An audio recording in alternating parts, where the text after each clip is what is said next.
जो ये समझौता हुआ है थोड़ा सा समझ नहीं आया मेरे को। ये 45 लाख रुपए जो है इनको नौकरी मिलेगी, मुझे ये बात समझ नहीं आती। आप क्या कहना चाहते हो कि मैं टिकैत साहब की तारीफ करूंगा, समझौता करा दिया?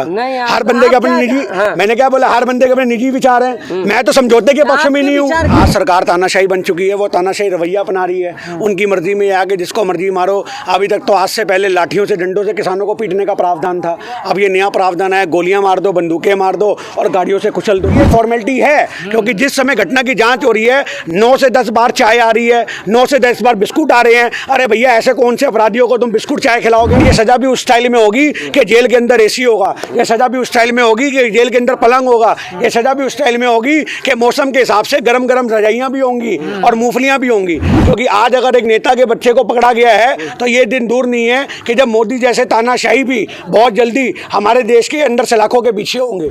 आपने जेल की बात करी, वो संतोष की बात है। मंत्री का इस्तीफा होगा, वो संतोष की बात होगी। मोदी सरकार बैकफुट पे आई, वो संतोष की बात है। नैतिक तौर पे किसानों की जीत हुई, वो संतोष की बात है। एक सीबीआई जांच हुई, वो संतोष की बात है। ये इनकी बहुत बड़ी चाल है, पहले 4 किसान मारो और 2 अपने आदमी मार दो, अपने कार्यकर्ता मार दो, ताकि बराबर का दिखाया जा सके, देखो किसानों ने हमें मारा, हमने किसानों को मारा।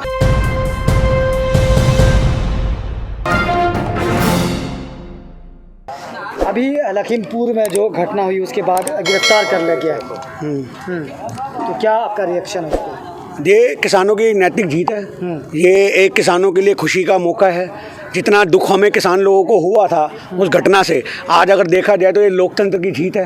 क्योंकि आज सरकार तानाशाही बन चुकी है, वो तानाशाही रवैया अपना रही है। उनकी मर्जी में आगे जिसको मर्जी मारो। अभी तक तो आज से पहले लाठियों से डंडों से किसानों को पीटने का प्रावधान था, अब ये नया प्रावधान है, गोलियां मार दो, बंदूकें मार दो और गाड़ियों से कुचल दो। आज ये गोडसे की औलादें हैं, ये वासी वीर सावरकर की औलादें हैं। इन्होंने साबित कर दिया, निहत्थे किसानों को पीछे से कुचलना, उनकी पीठ में खंजर नहीं तो और क्या है। आज ये किसान आंदोलन को कुछ नहीं कर सके, दबा नहीं सके, तो इन्होंने इस तरीके से आंदोलन को कुचलने का काम किया।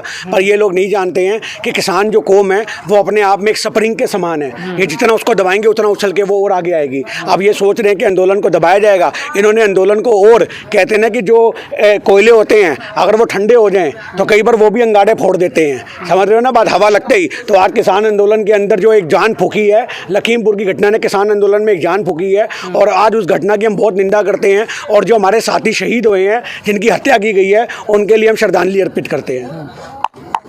लेकिन आप लोग जो एक मुद्दे पे अड़े हुए हैं कि किसान उनके जो पिता हैं उनको उनका इस्तीफा हो, उनको जेल भेजा जाए। क्यों नहीं होना चाहिए भैया? गृह मंत्री है वो राज्य का, सारी पुलिस उसके अंडर में है, सीबीआई वगैरह सब उनके अंडर में है। अब ऐसे में उम्मीद कर सकते हो कि गद्दी पे बैठे आदमी के खिलाफ आप कभी इंसाफ की लड़ाई जीत पाओगे? कभी नहीं जीत पाओगे। ये तो आज इस आंदोलन को बहुत उग्र कर दिया गया। आज विपक्ष ने बहुत बड़ी भूमिका निभाई। सबसे बड़ी बात आपने देखा होगा, प्रियंका गांधी जी एक अकेली लेडी ने पूरी की पूरी यूपी को हिला करके रख दिया। एक के बाद उनके जो वार होते हैं वो यूपी सरकार को संभलने का मौका नहीं देते। आज जो ये कहीं ना कहीं बैकफुट पे योगी आया है, कहीं ना कहीं बैकफुट पे मोदी सरकार आई है, और वो एक घटना की जांच हुई है और उसको अरेस्ट किया गया है। भले वो एक फॉर्मेलिटी हो, मैं ये भी आपको बता दूं, भले ये फॉर्मेलिटी हो, क्योंकि ये फॉर्मेलिटी है। क्योंकि जिस समय घटना की जांच हो रही है 9 से 10 बार चाय आ रही है, 9 से 10 बार बिस्कुट आ रहे हैं। अरे भैया, ऐसे कौन से अपराधियों को तुम बिस्कुट चाय खिलाओगे? और आज मैं कहता हूँ सजा भी होगी, ये भी आपको बता दूं। पर ये सजा भी उस स्टाइल में होगी कि जेल के अंदर एसी होगा, ये सजा भी उस स्टाइल में होगी कि जेल के अंदर पलंग होगा, ये सजा भी उस स्टाइल में होगी कि मौसम के हिसाब से गरम गरम रजाइयां भी होंगी और मूंगफलियां भी होंगी। ये सजा कुछ इस तरीके से होगी। पर हमारे को इस चीज़ में एक संतोष है, एक खुशी है कि कम से कम जांच हुई, फॉर्मेलिटी के आधार पे ही, चाहे उसको पकड़ा गया पर पकड़ा गया। ये किसानों की एक नैतिक जीत को दिखाता है। और ये आज इनकी सरकार के पतन की शुरुआत हो चुकी है। क्योंकि आज अगर एक नेता के बच्चे को पकड़ा गया है तो ये दिन दूर नहीं है कि जब मोदी जैसे तानाशाही भी बहुत जल्दी हमारे देश के अंदर सलाखों के पीछे होंगे। और ये किसानों की बहुत बड़ी जीत है। मैं इसको यहाँ से देखता हूँ। आप लोग हमेशा सवाल उठाते रहे, आजकल मीडिया बहुत तारीफ कर रही है टिकैत साहब की। टिकैत साहब ने समझौता करवाया, मिला दिया, देश को जलने से बचा दिया। देखिए, मैं कह रही थी खालिस्तानी लोग हैं। मैं एक छोटी सी बात बोलूं, जो ये समझौता हुआ है थोड़ा सा समझ नहीं आया मेरे को। ये 45 लाख रुपए जो है इनको नौकरी मिलेगी, मुझे ये बात समझ नहीं आती। आप मेरे को एक छोटी सी बात बताओ,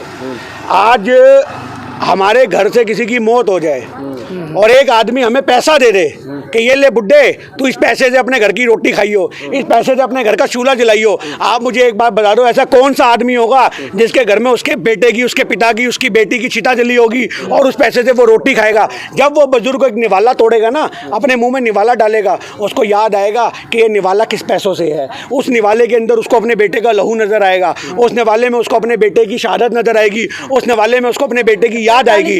आज मैं छोटी सी बात, मैं एक छोटी सी बात आपको बता रहा हूँ, मैं एक बात, मैं जवाब दे रहा हूँ आपकी बात का। ऐसे 45 लाख रुपए नेता के, मंत्री के बच्चे को ऐसी गाड़ी के सामने खड़ा करो, 4.5 करोड़ रुपया किसान देंगे और ऐसी कुचल दो, और कुचलने वाला और कोई नहीं, वो योगी सरकार होनी चाहिए। तो मैं नहीं मेरे को इस समझौते से कोई संतुष्टि नहीं है, क्योंकि मैं किसी भी शहादत को पैसों से नहीं तोलता। शहादत के बदले अगर शहादत होती तो हमें खुशी होती। आप ये बात याद रखना, आज उन किसानों को जो कुचला गया, निहत्थे किसानों को, ऐसी सरकार के नुमाइंदों को कुचला जाता तो हमें एक बार को सुकून मिलता, पर नहीं। किसान हमारा शांति प्रिय है, उसने मुझे शांति का दान दिया है। उसने इस बार भी इतनी बड़ी घटना होने के बाद एक शांति का परिचय देना अपने आप में किसानों की नैतिक जीत को दिखाता है। ऐसा कौन आदमी होगा, उन्होंने गांधी जी के सिद्धांतों का फिर अमल किया और एक लोकतंत्र की जीत हुई है और तानाशाही की हार हुई है। और आप जो बार बार 45 लाख की बात कर रहे हो, आज आपके मुंह पे 4 घसुंड मार के मैं आपको 4,500 रुपए दे दूं, मुआवजा दे दूं, आपका बर्दाश्त होगा? नहीं होगा। मेरी बात सुनिए, नहीं। अरे मीडिया तो भैया दलाल है, उससे क्या मतलब। ये भी याद रखना, असली में तो उन लोगों को पेंशनें नहीं मिलती। आज गरीबों को, विकलांगों को उनके हकों की पेंशन नहीं मिल रही। आज हर साल उनका रेट बढ़ाया जाता है, गन्ने का, फलाने का, ढिमकने का। सवाल से भाग रहे हैं। हाँ, सवाल पूछो। तो टिकैत साहब पे हो रहा है ना, किस चीज का तारीफ हो रही है? हाँ। आप क्या कहना चाहते हो कि मैं टिकैत साहब की तारीफ करूंगा? समझौता करा दिया।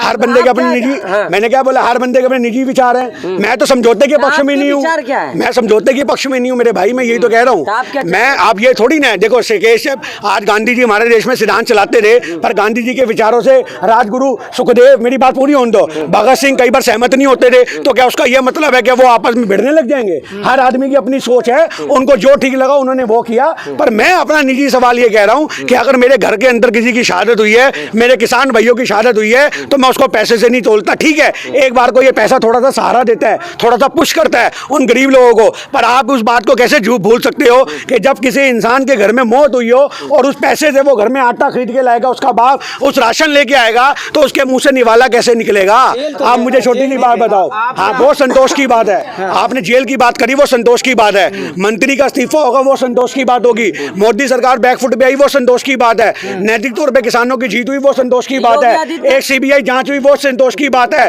मोदी सरकार बैकफुट पे है, योगी सरकार बैकफुट पे है, इनके मंत्री घुटनों पे आए हैं। बैकफुट पे नहीं है, वो तो कह रहे हैं कि किसी का आरोप लगाने से सिद्ध थोड़ी हो गया, जांच होगा।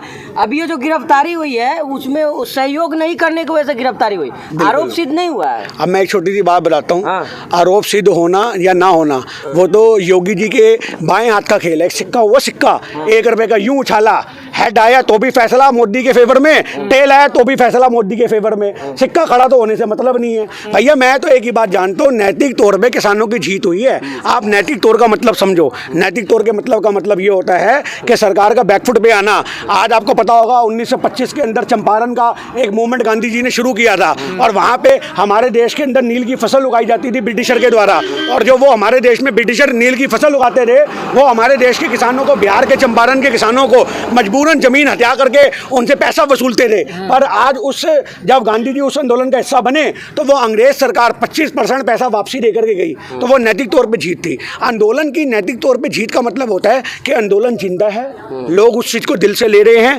लखीमपुर की घटना ने, जहां एक तरफ हम लोगों को दिल के अंदर चिराग हमारे दर्द भरे जलाए हैं, वहीं हमारे दिलों में एक संतोष है कि आंदोलन आज भी अपने उसी रूप में है जिस रूप में वो पहले था। ये बात तो आंदोलन जिस दिन पहले दिन शुरू हुआ था, उसी दिन हमने देख ली थी कि हमें लाठियां मारी जा रही थी, हमारे को डंडे मारे जा रहे थे, हमारे पे ठंडी पानी की बौछारें फेंकी जा रही थी। तो उसी दिन से ये बात आंदोलन में सबको पता होती है कि आंदोलन की लड़ाइयाँ बिना शहादत के जीती नहीं जाती मेरे भाई। ऐसा कोई आंदोलन नहीं है जिसमें बिना शहादत के लड़ाई जीती जाती हो। ये आज़ादी की दूसरी लड़ाई हम बार बार क्यों बोलते हैं? सन 47 के बाद से अब तक आप ऐसा कोई आंदोलन दिखा दो जो साला 10 महीने भी चला हो। ये हिंदुस्तान का सबसे बड़ा आंदोलन है, इसके ऊपर किताब भी लिख रहा हूँ मैं इस आंदोलन पे। ये भी है कि आपने कहा कि संतोष नहीं है समझौता से, लेकिन किसान का भी एक वीडियो वायरल है जो मारा गया उन लोगों को लाठी डंडों से।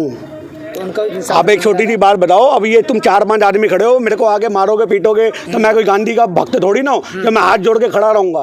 हमारे अंदर भी भगत सिंह का खून मुआवजा नहीं है। मिलेगा। मैं क्या बोल रहा हूँ, हमारे अंदर भी भगत सिंह का खून है, हम भी विरोध करेंगे। तुम्हारे लाठी डंडों का जवाब लाठी डंडों से देंगे। आज आप जो बात बोल रहे हो, उस समय कितना गुस्सा था उन लोगों में। आप ये बात बताओ, उनकी गाड़ी फूंक दी, बहुत बढ़िया काम किया। जो हाथापाई हुई, तानाशाही हुई, जो बंदा मारा गया उसकी जांच करोगे ना, जिस दिन ये जांच होगी जो मरा है और उसको मारने वाले कौन है वो भी बीजेपी के निकलेंगे। लिखवा लो, ये इनकी बहुत बड़ी चाल है। पहले 4 किसान मारो और 2 अपने आदमी मार दो, अपने कार्यकर्ता मार दो, ताकि बराबर का दिखाया जा सके, देखो किसानों ने हमें मारा, हमने किसानों को मारा। अरे बहुत बड़ी चाल है ये तो। आंदोलन को दबाने के लिए एक प्रयास है उनका, क्योंकि किसानों के ऊपर भी वो एक तोहमत लगा सके कि देखो किसान भी उग्र थे, किसान ने भी लाठी डंडे का जवाब लाठी डंडे से दिया। मीडिया को खबर दिखेगी, खून का बदला खून किसान ने लिया। किसान शांति प्रिय कैसे, देखो उन्होंने लाठी मारी, इन्होंने खून बहा दिया, किसान शांति प्रिय कैसे। ये मीडिया को सिर्फ एक खबर बनाने के लिए मौका मिल जाता है। और अगर उस बंदे की जांच करोगे जिसने लाठी डंडे से मारी है तो वो भी उन्हीं का बंदा निकलेगा।